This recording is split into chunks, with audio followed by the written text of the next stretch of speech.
जय सिया राम। राजा ने मुनि के चरणों पर मस्तक रखकर प्रणाम किया। मुनियों के स्वामी विश्वामित्र ने प्रसन्न होकर आशीर्वाद दिया। फिर सारे ब्राह्मण मंडली को आदर सहित प्रणाम किया और अपना बड़ा भाग्य जानकर राजा आनंदित हुए। बार बार कुशल प्रश्न करके विश्वामित्र ने राजा को बैठाया। उसी समय दोनों भाई आ पहुंचे और फुलवाड़ी देखने गए। सकुमार किशोर अवस्था वाले श्याम और गौर वर्ण के दोनों कुमार, नेत्रों को सुख देने वाले और सारे विश्व के चित्त को चुराने वाले, जब रघुनाथ जी आए तब सभी उनके रूप और तेज के से प्रभावित होकर उठकर खड़े हो गए। विश्वामित्र ने उनको अपने पास बैठा लिया। दोनों भाइयों को देखकर सभी सुखी हुए। सबके नेत्रों में जल भर आया। आनंद और प्रेम के आंसू उमड़ पड़े और शरीर रोमांचित हो उठे। राम जी की मधुर मनोहर मूर्ति को देखकर विधेय जनक विशेष रूप से विधेय देह की सुध बुध में से रहित हो गए। मन को प्रेम में मग्न जान राजा जनक ने विवेक का आश्रय लेकर धीरज धारण किया और मुनि के चरणों में सिर नवाकर गदगद प्रेम भरी गंभीर वाणी से कहा, हे नाथ, कहिए, ये दोनों सुंदर बालक मुनि कुल के आभूषण हैं या किसी राजवंश के पालक, अथवा जिनका वेदों ने नेति कहकर गान किया है, कहीं वह ब्रह्मा तो युगल रूप धरकर नहीं आया? हे, मेरा मन जो स्वाभाविक है ही वैराग्य रूप बना हुआ है। इन्हें देखकर इस तरह मुग्ध हो रहा है जैसे चंद्रमा को देखकर चकोर।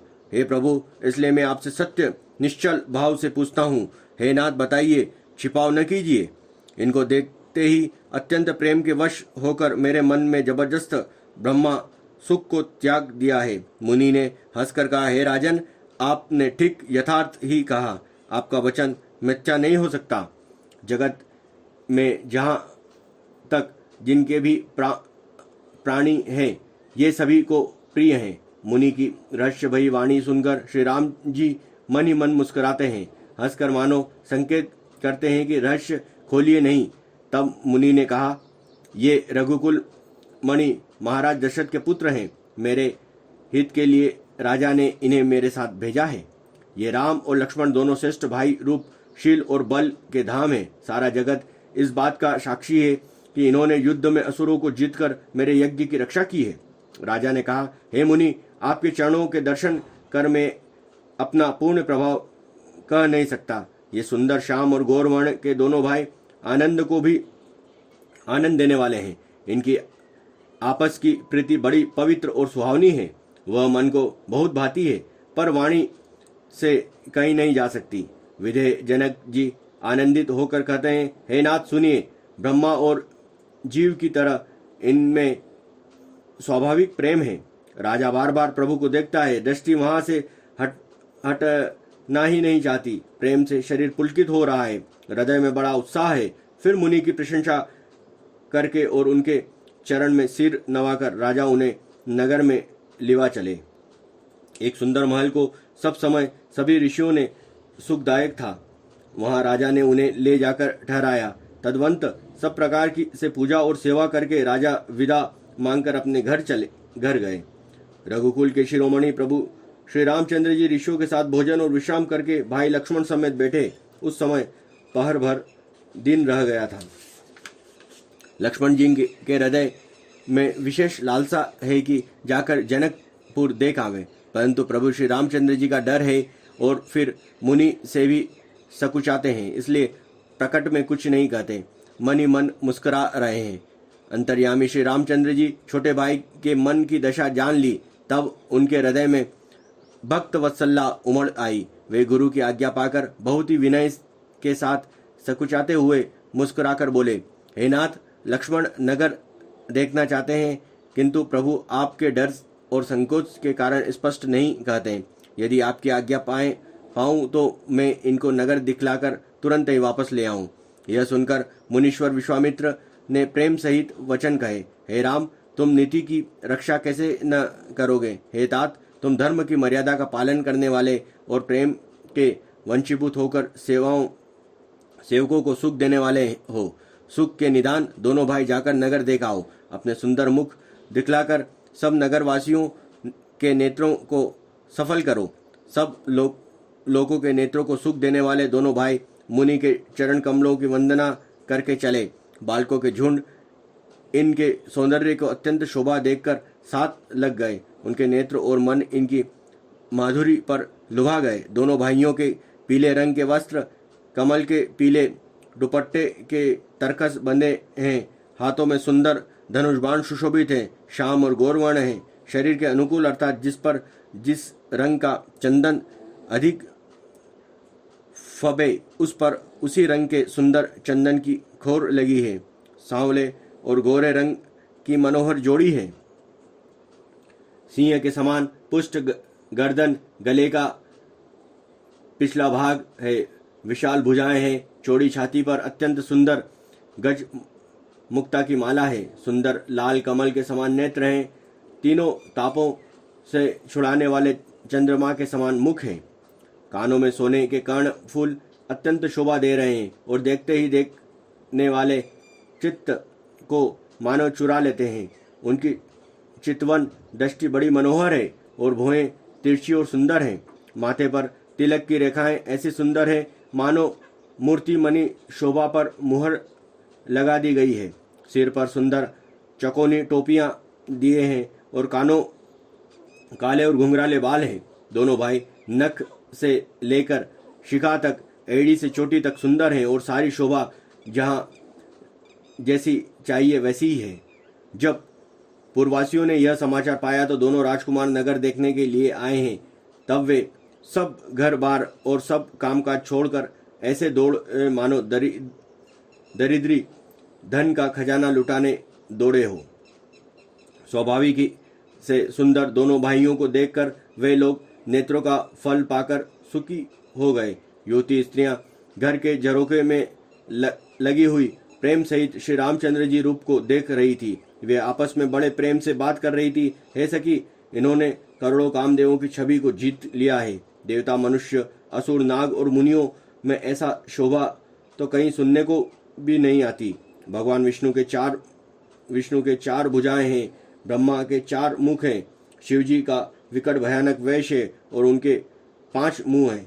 हे सखी, दूसरे देवता भी कोई ऐसा नहीं है जिसके साथ इस छवि को उपमा दी जाए। इनकी किशोर अवस्था है। ये सुंदरता के घर सांवले और गोरे रंग के तथा सुख के धाम है। इनके अंग अंग पर करोड़ों अरबों कामदेवों की निशावर कर देना चाहिए। बोलो श्यावर रामचंद्र की जय, पवन पुत्र हनुमान की जय। जय जय महादेव। श्यावर रामचंद्र की जय। हे सखी, भला कहो तो ऐसा कौन शरीरधारी होगा जो इस रूप को देखकर मोहित न हो जाए, अर्थात यह रूप जड़ चेतन सबको मोहित करने वाला है।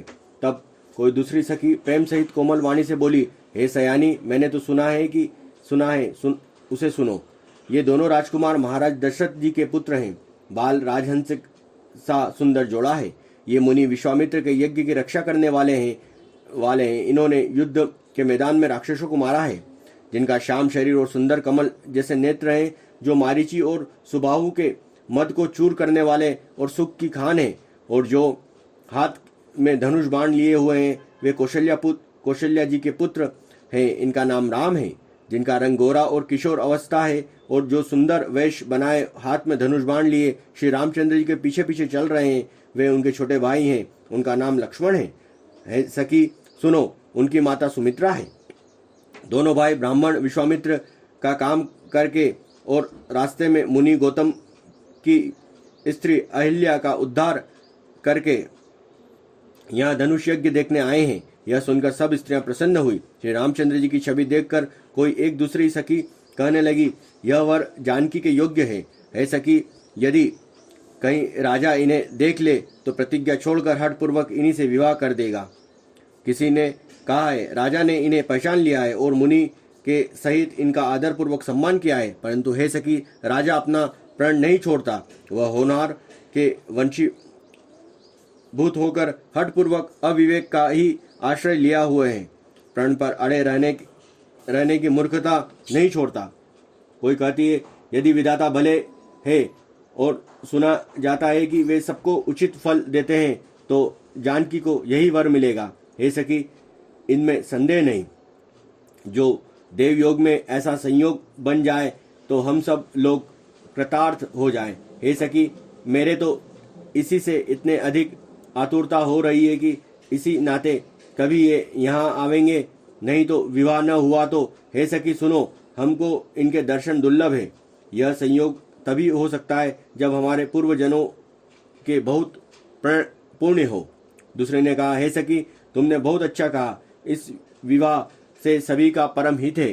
किसी ने कहा, शंकर जी का धनुष कठोर है और ये सांवले राजकुमार कोमल शरीर के बालक हैं, ये सयानी सब असमंजस ही है। यह सुनकर दूसरी सखी कोमल वाणी से कहने लगी, हे सखी, इसके संबंध में कोई न कोई ऐसा कहते हैं कि ये देखने में तो छोटे हैं पर इनका प्रभाव बहुत बड़ा है। जिनके चरण कमलों की धूलि का स्पर्श पाकर अहिल्या तर गई, जिसने बड़ा भारी पाप किया था, वे क्या शिवजी का धनुष बिना तोड़े रहेंगे? इस विश्वास को भूलकर भी नहीं छोड़ना चाहिए। जिन्हें ब्रह्मा ने सीता को सवार कर बड़ी चतुराई से रचा है, उसी ने विचार कर सांवला वर भी रच रखा है। उसके ये वचन सुनकर सब हर्षित हुए और कोमल वाणी से कहने लगी, ऐसा ही हो। सुंदर मुख और सुंदर नेत्र वाली स्त्रियां समूह हृदय में हर्षित होकर फूल बरसा रही थी। जहाँ जहाँ दोनों भाई जाते वहाँ वहाँ परम आनंद छा जाता। दोनों भाई नगर के पूरब और गए, जहाँ धनुष यज्ञ के लिए रंग भूमि बनाई गई थी। बहुत लंबा चौड़ा सुंदर ढाला हुआ पक्का आंगन था, जिस पर सुंदर और निर्मल वेदी सजाई गई थी। चारों ओर सोने के बड़े बड़े मंच बने थे, जिस पर राजा लोग बैठेंगे।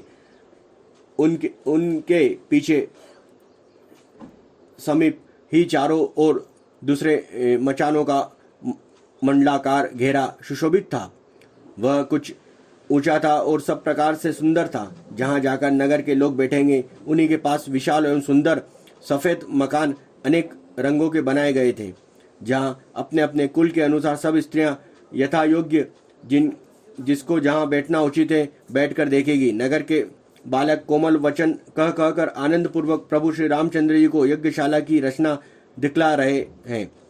सब बालक इसी बहाने प्रेम के वश होकर श्री रामचंद्र जी के मनोहर अंगों को छूकर शरीर से पुलकित हो रहे हैं और दोनों भाइयों को देख देख कर उनके हृदय में अत्यंत हर्ष हो रहा है। श्री रामचंद्र जी ने सब बालकों को प्रेम के वश जानकर यज्ञ भूमि के स्थानों को प्रेम पूर्वक प्रशंसा की। इससे बालकों का उत्साह, आनंद और प्रेम और भी बढ़ गया, जिससे वे सब अपनी अपनी रुचि के अनुसार उन्हें बुला लेते और प्रत्येक के बुलाने पर दोनों भाई प्रेम सहित उनके पास चले जाते। कोमल, मधुर और मनोहर वचन कहकर श्री रामचंद्र जी अपने छोटे भाई लक्ष्मण को यज्ञ भूमि की रचना दिखलाते हैं, जिनकी आज्ञा पाकर माया लव निमेश पलक गिरने में के चौथाई समय में ब्राह्मणों के समूह रच डालते हैं। वहीं दीनों पर दया करने वाले श्री रामचंद्र जी भक्ति के कारण धनुष यज्ञशाला को चकित होकर आश्चर्य से के साथ देख ले रहे हैं। इस प्रकार सब कौतुक विचित्र रचना देखकर वे गुरु के पास चले और देर हुई जानकर उनके मन में डर है। जिनके भय से डरने को भी डर लगता है, डर को भी डर लगता है, वही प्रभु भजन का प्रभाव, जिनके कारण ऐसे महान प्रभु भी भयं का नाट्य करते हैं, दिखला रहे हैं। उन्होंने कोमल, मधुर और सुंदर बात कहकर बालकों को जबरदस्त विदा किया। फिर भय, प्रेम और विनय और बड़े संकोच के साथ दोनों भाई गुरु के चरण कमलों में सिर नवाकर आज्ञा पाकर बैठे। रात्रि का प्रवेश होते ही संध्या के समय मुनि ने आज्ञा दी। तब सबने संध्या वंदना किया और फिर प्राचीन कथा तथा इतिहास कहते कहते सुंदर रात्रि दोपहर बीत गई। तब श्रेष्ठ मुनि ने जाकर शयन किया। दोनों भाई उनके चरण दबाने लगे। जिनके चरण कमलों के दर्शन एवं स्पर्श के लिए वैराग्यवान पुरुष भी भांति भांति के जप और योग करते हैं, वे ही दोनों भाई मानो प्रेम से जीते हुए प्रेम पूर्वक गुरु जी के चरण कमलों को दबा रहे हैं। मुनि ने बार बार आज्ञा दी। तब श्री रघुनाथ जी ने जाकर शयन किया। श्री राम जी के चरणों को हृदय में लगाकर भय और प्रेम सहित परम सुख का अनुभव करते हुए लक्ष्मण जी उनको दबा रहे हैं। प्रभु श्री रामचंद्र जी बार बार कहा, हे तात अब सो जाओ। तब वे उन चरण कमलों को हृदय में धर कर लेट रहे हैं। रात बीतने पर मुर्गे का शब्द कानों में सुनकर लक्ष्मण जी उठे। जगत के स्वामी सुजान श्री रामचंद्र जी भी गुरु जी से पहले ही जाग गए। सब शौच क्रिया करके वे जाकर नहाए। फिर संध्या अग्निहोत्रादि नित्य कर्म समाप्त करके उन्होंने मुनि को मस्तक नवाया। पूजा का समय जानकर गुरु जी की आज्ञा पाकर दोनों भाई फूल लेने चले गए। बोलो सियावर रामचंद्र की जय, पवन पुत्र हनुमान की जय।